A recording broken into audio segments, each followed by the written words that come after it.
Hi guys, welcome to my channel. మా ట్రిప్లో ఈరోజు డే 4 అన్నమాట. మేము ఈరోజు పోర్ట్ బ్లేయర్లో ఏమేమి చూడబోతున్నాం అనేది మొత్తం చూపించేస్తాను. స్కిప్ చేయకుండా వీడియో మొత్తం చూసేయండి. మార్నింగే లేచేసి ఫ్రెష్ అప్ అయిపోయి బైక్ అయితే రెంట్కి తీసేసుకున్నాము. పర్ డే 700 అన్నారు. మాకు హ్యావెలాక్ వెళ్ళడానికి ఫెర్రీ 29 రోజు ఈవినింగ్ ఉంది. అదేవిధంగా రిటర్న్ 30 రోజు ఉంది. ఇంకా 1 డేలో ఏం చూద్దాము అని చెప్పేసి 28 రోజు ఏమైనా టికెట్ దొరికితే తీసుకుందామనేసి ఈ ఫోనిక్ జెట్కి అయితే వెళ్ళిపోయాము. కానీ అక్కడనైతే క్రౌడ్ చాలా ఉన్నారు. ఏ రోజు టికెట్ ఆ రోజే ఇస్తారట, ఒక ½ అన్ అవర్ ముందు. ఇంకా ప్రీ బుకింగ్స్ అయితే ఒక 2-3 డేస్ ముందు అయితే చేసుకోవాలంట. కానీ ప్రీ బుకింగ్స్ అయితే ఆల్రెడీ అయిపోయాయి. ఇంకొక ½ అన్ అవర్ వరకు అక్కడ చూసేసి ఇంకా టికెట్స్ దొరకట్లేవు అని చెప్పేసి ఇంకా వేరే ప్లేస్ కన్నా వెళ్దామని చెప్పేసి బయలుదేరినాం. ఇంకా పెట్రోల్ కొట్టించుకుందాం అని చెప్పేసి బంక్కి అయితే వెళ్ళినాము. అక్కడ మన దగ్గరికి అక్కడనైతే చాలా డిఫరెన్స్ ఉంది. 30 రూపీస్ అట్లా డిఫరెన్స్ ఉంది. ట్యాక్స్ అనేవి ఉండవు కాబట్టి రేట్స్ అనేవి తక్కువగానే ఉంటాయి. ఇంకా పెట్రోల్ కొట్టించుకొని సెల్యులార్ జైలుకి వెళ్దామని అనుకున్నాము.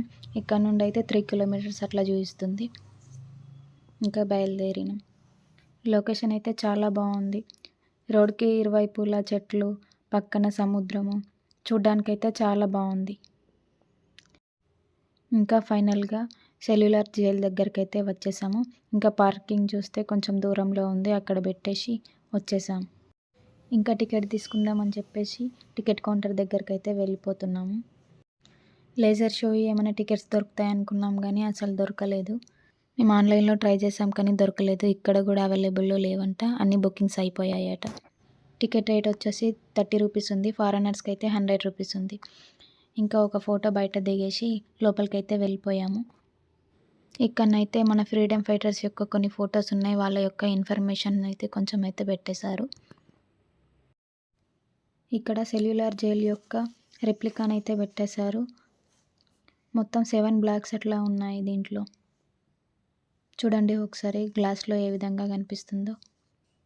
ఇంకా ముందుకు వెళ్ళిన కొద్దీ ఫ్రీడమ్ ఫైటర్స్ యొక్క ఇన్ఫర్మేషన్ ఉంది. అదేవిధంగా సుభాష్ చంద్రబోస్ గారి అవన్నీ అయితే ఇక్కడ మెన్షన్ చేసేసి పెట్టేశారన్నమాట. ఇక లోపల ఇవి చూసేసి బయటికైతే వచ్చేసాము. ఇక్కడ బయటికి వచ్చిన తర్వాత ఇక్కడ నుండి కొంచెం ముందుకు వెళ్ళినట్లయితే ఇక్కడ లేజర్ షో అయితే పాయింట్ ఉంది. మాకు ఆన్లైన్లో దొరకకుండా ఇక్కడ డైరెక్ట్గా టికెట్స్ దొరుకుతాయి అనుకున్నాం కానీ అసలు దొరకలేదు. ఇక్కడ ముందుకు వచ్చినట్లయితే స్వతంత్ర జ్యోతి అనేది కనిపిస్తుంది. ఇది ఎప్పుడు వెలుగుతూనే ఉంటుందంట. ఇక్కడ నుండి కొంచెం ముందుకు వెళ్ళినట్లయితే వేరే బిల్డింగ్ ఉంది, దాంట్లోకి అయితే వెళ్ళిపోయాము. ఇక్కడ కూడా కొందరు ఫ్రీడమ్ ఫైటర్స్ యొక్క ఇన్ఫర్మేషన్ అయితే పెట్టేశారు. అక్కడ నుండి కొంచెం ముందుకు వెళ్ళినట్లయితే నేషనల్ మెమోరియల్ గ్యాలరీ అయితే ఉంది. ఇది కొంచెం స్టెప్స్ ఉన్నాయి, పైకి ఎక్కాలి. ఇక్కడైతే ఎక్కువగా సుభాష్ చంద్రబోస్ గారికి సంబంధించిన ఇన్ఫర్మేషన్ అయితే ఎక్కువగా పెట్టేశారు. మన భారతదేశానికి స్వతంత్రం రాకముందే సుభాష్ చంద్రబోస్ గారు ఈ పోర్ట్ బ్లేయర్లో మన ట్రై కలర్ అంటే త్రివర్ణ పతాకాన్ని అయితే ఎగురవేసిండంట. ఇక్కడనైతే టార్చ్ ఆఫ్ ఫ్రీడమ్ అనేది ఒకటి పెట్టారు. అదేవిధంగా మన నేషనల్ ఎంబ్లమ్ని కూడా ఒకటైతే పెట్టేశారు. ఇక్కడ చూసేసుకొని ఇంకా బయటికి అయితే వచ్చేసాము. ఒకసారి సెల్యులార్ జైల్ యొక్క వ్యూ ఒకసారి చూడండి ఏ విధంగా కనిపిస్తుందో. ఇక్కడనే లేజర్ షో యొక్క స్క్రీన్ అయితే పెడతారు. ఇక్కడ నుండి ఆపోజిట్గానైతే చైర్స్ ఉన్నాయి, దాంట్లో నుంచి అయితే లేజర్ షో అనేది చూడడం జరుగుతుందంట. ఇది వచ్చేసి వర్క్ షెడ్ అంట. చూద్దాం రండి లోపలికి వెళ్ళేసి ఏ విధంగా ఉందో. బ్రిటిష్ వారు మన భారతీయులతో ఏ విధంగా పని చేయించుకునేవారో ఒకసారి చూడండి. ఇది వచ్చేసి ఆయిల్ మిల్ అన్నమాట. అంటే దీంట్లో ఆయిల్ తీసేవారు. వివిధ రకాల ధాన్యాలు ఉంటాయి కదా, వాటితోనే ఆయిల్ తీయించేవారట. ఇది వచ్చేసి ఫ్లోగింగ్ ఫ్రేమ్ అంట. అంటే ఈ విధంగా కట్టేసి కొరడాలతో కొట్టేవారట. ఇవి వచ్చేసి సంఖ్యలు అన్నమాట. క్రాస్ బార్ ఫైటర్స్ వాళ్ళకి ఎన్ని రకాలుగా సంఖ్యలు వేశారనేది ఇక్కడ మెన్షన్ చేసి పెట్టారు. చూడండి. ఇది వచ్చేసి పనిష్మెంట్ డ్రెస్ అంట, శాంపుల్గా పెట్టారు. ఇక్కడ నుండి కొంచెం ముందుకు వెళ్ళినట్లయితే ఖైదీలను ఉరి తీసేది ఉంది, చూద్దాం రండి. ఇక్కడనైతే 2 తాడులు ఉన్నాయి. తాడులకి మధ్యలో రౌండ్గా కనిపిస్తుంది కదా, దాంట్లో తలబెట్టేవారట. కింద మొత్తం కట్టెదాంతో చేసింది ఉంది. ఆ కింద రౌండ్గా ఉంది కదా, దాంట్లోకి అయితే వెళ్ళిపోయేవారట అది లాగినప్పుడు. ఇప్పుడు ఇది చూసేసుకొని మెయిన్గా ఇప్పుడు సెల్యులార్ జైల్ లోపలికి అయితే ఎంటర్ అయిపోతున్నాము. చూద్దాం రండి అది ఏ విధంగా ఉందో. జైలు లోపలనైతే రూమ్స్ చాలా ఉన్నాయి, కానీ లోపల లైట్స్ లేవు కాబట్టి సరిగ్గా కనిపించట్లేదు. ఇక్కడ వచ్చేసి ఇది లాక్ చేయడానికి, డోర్ని లాక్ చేయడానికి. దాని పక్కనే ఫుడ్ పెట్టడానికి కూడా ఉంది. చూడండి ఒకసారి. అవి అప్పట్లో కట్టారు కానీ నిజంగా ఇప్పటికీ కూడా డోర్స్ అనేవి స్ట్రాంగ్గా ఉన్నాయి. మొత్తం ఐరన్తో ఉన్నాయి డోర్స్ కాబట్టి అవి స్ట్రాంగ్గా ఉన్నాయి. జైలు యొక్క లోపల వ్యూ చూపిస్తాను చూడండి ఒకసారి. దీంట్లో నుంచి ఫుడ్ పెడతారన్నమాట. ఈ డోర్ అనేది లాక్ చేసి పెట్టేవారన్నమాట. దీని నుంచి పైనకి వెళ్ళినట్లయితే రిప్లికా ఆఫ్ సెల్యులార్ జైల్ ఉంది. చూద్దాం రండి అది ఏ విధంగా ఉందో. చూడండి, ఈ సెల్యులార్ జైల్ అనేది 7 బ్లాక్స్ లాగా ఉంది. ఒక్క బ్లాక్లో 3 ఫ్లోర్స్ అట్లా ఉన్నాయి. అక్కడ మధ్యలో కనిపిస్తుంది కదా, మధ్యలో ఎక్కి చూస్తే మాత్రం 7 బ్లాక్స్ మొత్తం కనిపిస్తాయట. చూద్దాం అది కూడా మనం. ఇక్కడ నుండి అయితే పైన ఫ్లోర్కి వెళ్ళిపోయాం. దామోదర్ సావర్కర్, గణేష్ దామోదర్ సావర్కర్ అని ఇద్దరు ఉంటారు. ఇద్దరు ఫ్రీడమ్ ఫైటర్స్. మా ఆయననైతే ఇక్కడ ఎక్స్ప్లెయిన్ చేస్తుండన్నమాట ఫ్రీడమ్ ఫైటర్స్ గురించి. ఇక్కడ లోపలికి వెళ్ళినట్లయితే వాళ్ళు యూజ్ చేసిన బ్లాంకెట్ కానీ ప్లేట్ కానీ ఇక్కడ పెట్టారు. చూడండి ఒకసారి. ఇతన్ని ఎప్పటి నుండి ఎప్పటి వరకు జైల్లో ఉంచారు, అదేవిధంగా ఇతను ఎప్పుడు పుట్టాడు ఎప్పుడు మరణించాడు అనేది డేట్ ఆఫ్ బర్త్ మొత్తం దీంట్లో ఉంది. చూడండి ఇక్కడ చూసేసుకొని ఇంకా సెకండ్ ఫ్లోర్కి అయితే వెళ్ళిపోయాము. ఇక్కడ ఒకదాని నుండి ఇంకొక దానికి వేరే బ్లాక్లోకి వెళ్ళడానికి ఇట్లా వుడెన్ బ్రిడ్జ్లు అయితే కట్టారు. ఇక్కడ నుండి కొంచెం ముందుకు వెళ్ళినట్లయితే అంటే వేరే వేరే రాష్ట్రాలకు సంబంధించిన రాజకీయ నాయకులని ఈ సెల్యులార్ జైల్లో వేసిన వాళ్ళ పేర్లు అయితే దీంట్లో రాశారన్నమాట. ఆంధ్రప్రదేశ్, పంజాబ్, ఉత్తరప్రదేశ్, మహారాష్ట్ర ఇంకా వివిధ రాష్ట్రాల నుంచి పొలిటికల్ లీడర్స్ని అయితే దీంట్లోనైతే ఈ జైల్లో వేశారన్నమాట. ఇక్కడ కనిపిస్తుందా, ఇక్కడ కోచ్ ఎక్స్ప్లెయిన్ చేస్తుండన్నమాట. పర్ పర్సన్ 100 రూపీస్ అట్లా తీసుకుంటున్నారు. మేము మాత్రం మా సొంతంగానే తిరిగేసి చూసేసాము ఈ సెల్యులార్ జైల్ అనేది. ఇక్కడ నుండి ఇంకా పైనకి వెళ్ళినట్లయితే పైన మొత్తం ఈ సెల్యులార్ జైల్ యొక్క వ్యూ మొత్తం కనిపిస్తుంది. ఇక్కడ నుండి చూస్తే రాస్ ఐలాండ్ కూడా క్లియర్గా కనిపిస్తుంది. చూడండి వాటర్ ఎంత బాగా కనిపిస్తుందో. ఇక్కడ సెల్యులార్ జైల్ చూసేసుకొని ఇంకా రాజీవ్ గాంధీ స్పోర్ట్స్ కాంప్లెక్స్కి అయితే వెళ్ళిపోతున్నాము. అక్కడ రాస్ ఐలాండ్ టికెట్స్ దొరుకుతాయన్నారు. అక్కడ నుంచి రాస్ ఐలాండ్కి వెళ్ళొచ్చు అన్నారు. ఇంకా అక్కడికైతే వెళ్ళిపోతున్నాము. వ్యూ చూడండి ఎంత బాగుందో. సముద్రం పక్కకి రోడ్డు. ఇంకా ఇక్కడికి వెళ్ళేసి ఇక్కడ అడిగితే మాత్రం ఇక్కడ లేదు, ఇక్కడ బంద్ చేశారు, ఇంకా వేరే దగ్గరికి వేరే జట్టుకి వెళ్ళి అక్కడికి అడగండి అని అన్నారు. ఇంకా ఆ పాటికే మధ్యాహ్నం 12-12:30 అట్లా అవుతుంది. ఇంకా ఏదో ఒక స్నాక్స్ తిందాం, మార్నింగ్ నుండి టిఫిన్ కూడా చేయలేమని చెప్పేసి సమోసాను అయితే ఆర్డర్ చేసుకున్నాము.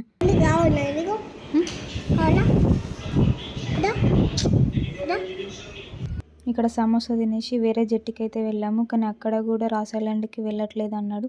అక్కడ నుండి ఇంకా మళ్ళీ వేరే దగ్గరికి వెళ్తే ఈరోజు అయితే క్లోజ్ అయిపోయింది, రేపు రండి అని చెప్పారు. మార్నింగే అక్కడికి వెళ్ళాలంటే అది మాకు తెలియదు. ఇంకా రేపు వెళ్దామని చెప్పేసి ఊరుకున్నాము. ఇంకా అక్కడ నుండి ఆంథ్రోపాలజికల్ మ్యూజియం దగ్గరికి అయితే వచ్చాము. చూద్దాం రండి ఇక్కడ ఏముంటుంది అనేది. ఇక్కడ ట్రైబ్స్ ఉంటారు కదా, ట్రైబ్కి సంబంధించిన ఇన్ఫర్మేషన్ అయితే వాళ్ళు ఏ విధంగా బ్రతుకుతారు, వాళ్ళ జీవనాధారం ఏంటి అనేది దీంట్లో ఈ మ్యూజియంలో పెట్టారన్నమాట. కానీ వీడియో అనేది అలో లేదని చెప్పారు. టికెట్ వచ్చేసి 20 రూపీస్ అట్లా ఉంది. ఇంకా మ్యూజియం చూసేసుకొని ఇక్కడ ఫిష్ ఎక్వేరియం ఉందని చెప్పేసి అక్కడికైతే వెళ్ళిపోయాము. ఇక్కడ చూడండి వేల్ యొక్క స్కెల్టన్ ఏ విధంగా ఉందో. నిజంగా చాలా పెద్దగా ఉంది ఇదైతే. వీడియోలో సరిగ్గా కనిపిస్తుందో లేదో ఒకసారి పిక్చర్ చూడండి. నేను దూరం నుంచి దించిన ఎంత పెద్దగా ఉందో మీకు అర్థమవుతుంది. ఇది అక్వేరియంకి బయటనే పెట్టారు. ఇంకా అక్వేరియం లోపలికి అయితే వెళ్ళిపోదాం. చూద్దాం రండి ఇక్కడ ఏ విధంగా ఉన్నాయో. ఇక్కడనైతే టికెట్ అయితే తీసేసుకున్నాము. మనం ఫొటోస్ కానీ ఇంకేమైనా తీసుకుందాము అని అంటే 50 రూపీస్ అయితే ఎక్స్ట్రా తీసుకుంటున్నారు ఫొటోస్ తీసుకోవాలంటే, లేదంటే ఫొటోస్ అయితే తీయనియరట. ఇక్కడనైతే రకరకాల ఆల్చిప్పలు, అదేవిధంగా శంకులు, కోరల్స్, డిఫరెంట్ కలర్స్ అయితే కనిపిస్తున్నాయి. చూడండి ఒకసారి ఏ విధంగా ఉన్నాయో. ఇక్కడనైతే డాల్ఫిన్ది ఒకటి పెట్టారు. మరి నిజందా ఉట్టిదా అనేది అర్థం కాలేదు మాకు కూడా. ఇంకా అక్కడనైతే చూసేది కొంచెం ముందుకు వచ్చిన కొద్దీ ఇక్కడ క్రాబ్స్, డిఫరెంట్ క్రాబ్స్ అయితే ఉన్నాయి. మనం ఎప్పుడు చూడనివి కూడా దీంట్లో ఉన్నాయి. చూడండి ఒకసారి. క్రాబ్స్, అదేవిధంగా ప్రాన్స్, అదేవిధంగా డిఫరెంట్ స్నేక్స్, డిఫరెంట్ ఫిషెస్ అయితే ఈ బాక్స్లలో పెట్టేసి ఇక్కడ పెట్టారన్నమాట మ్యూజియం లాగా. చూడండి ఒకసారి. నిజంగా కోరల్స్ అయితే ఎన్ని రకాలుగా ఉన్నాయో. ఇవైతే లైవ్ కోరల్స్ అంట. కోరల్స్లలో కూడా చాలా రకాలు ఉన్నాయి. చూడండి ఒకసారి. డిఫరెంట్ కోరల్స్ అయితే కనిపిస్తున్నాయి ఇక్కడ. సముద్రం లోపల ఉంటాయి అన్నమాట ఇవి. ఇక్కడ నుండి ముందుకెళ్ళినట్లయితే లైవ్గా ఉన్న ఫిషెస్ అయితే ఉన్నాయి డిఫరెంట్. ఇది వచ్చేసి టైగర్ ఫిష్ అంట, చూడండి ఏ విధంగా ఉందో. ఇంకా కొంచెం ముందుకు వెళ్ళినట్లయితే ఇవి వచ్చేసి జాక్ ఫిష్, అంటే ఏంటో మరి మనకు తెలీదు. ఇవి వచ్చేసి సీ ఆర్చిన్ అంట, చూడండి ఏ విధంగా ఉన్నాయో. అయితే గ్లాస్కి అయితే ఇట్లా అతుక్కపోయినాయి. అదేవిధంగా కింద ఉన్న బేస్మెంట్ ఉంటుంది కదా, దానికి కూడా ఇట్లా అతుక్కొని ఉన్నాయన్నమాట. ఇవి చూడడానికే డిఫరెంట్గా ఉన్నాయి. సీ కుకుంబర్ పేరు విన్నారు కానీ ఎప్పుడైనా చూసారా? చూడండి ఒకసారి ఏ విధంగా ఉందో. నిజంగా అది చూస్తే ఇట్లా బండలాగానే ఉంది కానీ అది మూవ్ అవుతూ ఉంది. చూడండి ఒకసారి మీకు క్లియర్గా కనిపిస్తుంది. ఇక్కడనైతే ఒక 3 అట్లా ఉన్నాయి చూడండి. ఇదైతే ఇక్కడ కనిపించేదైతే నిజంగా అది అట్లనే ఉందేమో, బండలానే ఉంది. ఇది మూవ్ అవుతుంది కాబట్టి మేమైతే గుర్తుపట్టాము, లేదంటే వాటిని గుర్తుపట్టే వాళ్ళం కాదు. ఇంకా చాలా రకాల ఫిషెస్ ఉన్నాయి. అన్నీ చూపించడానికి వీడియో అనేది లెంతీ అవుతుంది. ఇప్పుడు టైం వచ్చేసి 2 అవుతుంది. ఇంకా ఈ ఫిష్ అక్వేరియం పక్కకి ఒక రెస్టారెంట్ ఉంది. అక్కడికి వెళ్ళి అడిగితే నాన్ వెజ్ ఉంటుంది కంపల్సరీ అని అన్నారు. ఈరోజు గురువారం కాబట్టి నాన్ వెజ్ అయితే తినము. అతనికి అడిగితే ముంగట ప్యూర్ వెజిటేరియన్ది హోటల్ ఉంటుంది, అక్కడికి వెళ్ళండి అని అన్నారు. ఇంకా అక్కడికి వెళ్ళిపోయి సౌత్ ఇండియన్ మీల్స్ అయితే ఆర్డర్ పెట్టేసుకొని తినేసాము. టేస్ట్ అయితే అంతంత మాత్రానే ఉంది. ఇంకా లంచ్ చేసేసుకొని చిడియాటాపు బీచ్కి అయితే వెళ్ళిపోదాం అనుకున్నాము. అక్కడ సన్సెట్ వ్యూ అనేది చాలా బాగుంటుంది అన్నారు.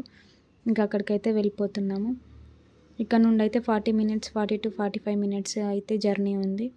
ఇక్కడ ఎటు చూసినా మొత్తం కొబ్బరి చెట్లే ఉన్నాయి. అసలు వేరే చెట్లు అనేది తక్కువగా కనిపిస్తున్నాయి. అన్నీ పెద్దగా కొబ్బరి చెట్లే కనిపిస్తున్నాయి. ఇంకా కొబ్బరి చెట్ల మాదిరిగానే వేరే చెట్లు సేమ్ అట్లానే ఉన్నాయి కానీ దానికి మాత్రం కొబ్బరి బొండాలు అయితే లేవన్నమాట. ఈ చిడియాటాపు బీచ్కి వెళ్ళడానికి 1 వే మాత్రమే ఉంది. రోడ్ అనేది చిన్నగా ఉంది. అదేవిధంగా ఘాట్ రోడ్లు ఉన్నాయి, మొత్తం అప్స్ అండ్ డౌను, అదేవిధంగా వంకలుగా అట్లా ఉన్నాయి రోడ్డు. వెళ్ళేటప్పుడు వచ్చేటప్పుడు మాత్రం జాగ్రత్తగా వెళ్ళాలి. ఇక్కడనైతే తొందరగా మార్నింగ్ అవుతుంది, అదేవిధంగా తొందరగా చీకటి అయిపోతుందంట. సన్సెట్ అనేది కూడా తొందరగా అయిపోతుందంట. చూద్దాం రండి ఇక్కడ ఏ టైంకి సన్సెట్ అవుతుందో. ఇప్పుడు టైం వచ్చేసి 4 అవుతుంది ఈవినింగ్. చిడియాటాపు బీచ్ అయితే వచ్చేసింది. జనాలైతే ఎక్కువ మంది అయితే కనబడట్లేదు. ఇక్కడ లొకేషన్ అయితే చాలా బాగుంది. మేము వచ్చిన టైంకి సూర్యుడు అయితే పైనకుండే. మేము వచ్చిన 1/2 అవర్కి అట్లా కిందికి దిగిపోయింది. 1 మినిట్లోనే సన్సెట్ అనేది జరిగిపోయింది. ఆ 1 మినిట్ మేము చూడకుంటే ఆ సన్సెట్ వ్యూ అనేది మేము మిస్ అయిపోతుండే. టైం అయినా కొద్ది జనాలు అయితే పెరిగిపోతున్నారు. మేము వచ్చిన టైంలో మొత్తం బీచ్ అనేది ఖాళీగా ఉండే. వీడియో ఫాస్ట్ ఫార్వర్డ్లో పెడుతున్నాను. సన్సెట్ ఏ విధంగా అయిందో ఒకసారి చూడండి, మీకే అర్థమవుతుంది. మేము వచ్చేటప్పుడు రోడ్స్ అనేవి ఖాళీగా ఉండే, ఇప్పుడు మొత్తం ట్రాఫిక్ అనేది జామ్ అయిపోయింది. ఇంకా చిడియాటాపు బీచ్ నుంచి అయితే ఫ్లాగ్ పాయింట్కి అయితే వచ్చేసాము.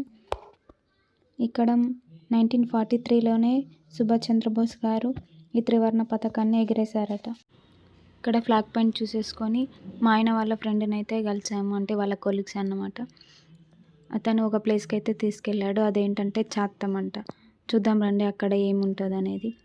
ఇక్కడైతే ఫెర్రీస్ ఉంటాయి కదా, ఒక ప్లేస్ నుండి ఇంకొక ప్లేస్కి అయితే వెళ్తాయి. అంటే ఒక ఐలాండ్ నుండి ఇంకొక ఐలాండ్ని ట్రాన్స్పోర్ట్ లాగా యూజ్ చేసుకుంటారన్నమాట. వెహికల్స్ కానీ మనుషులు కానీ అన్నీ దీంట్లోనే వెళ్ళిపోతాయి అన్నమాట. చూడండి వాళ్ళు ఏ విధంగా ఎక్కుతున్నారో దీంట్లోకి. వీళ్ళకు బై రోడ్ వెళ్ళడానికి ఛాన్స్ లేదు కాబట్టి ఈ విధంగా వెహికల్స్ అనేవి దీంట్లోనే వేసేసుకొని వెళ్ళిపోతారు. అక్కడ మళ్ళీ వేరే ఐలాండ్లో దిగిన తర్వాత ఆ వెహికల్స్ తీసుకొని అక్కడ యూజ్ చేసుకుంటారన్నమాట. ఇంకొక 1/2 అవర్ ఇక్కడ టైం స్పెండ్ చేసేసి హోటల్కి అయితే వెళ్ళిపోయాము.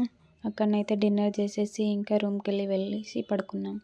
నా ఛానల్ని ఇప్పటివరకు ఎవరైనా సబ్స్క్రైబ్ చేసుకోకపోతే సబ్స్క్రైబ్ చేసేసుకోండి. అదేవిధంగా లైక్ చేయండి, షేర్ చేయండి, కామెంట్ చేయండి. Thanks for watching this video.